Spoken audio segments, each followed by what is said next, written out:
ang ginawa ni Juan sa kanyang mga disipulo. Kung kayo'y mananalangin, sabihin niyo, Ama namin na nasa langit, purihin ang ngalan mo.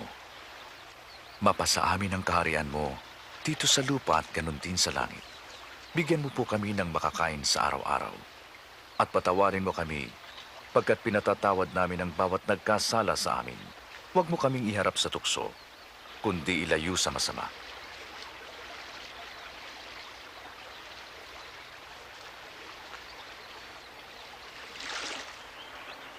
Humingi at kayo'y bibigyan. Maghanap at kayo'y makakakita. Kumatok at kayo'y pagbubuksan. Pagkat ang humihingi ay tatanggap. Ang naghahanap ay makasusumpong. At ang sinumang kumakatok ay pagbubuksan.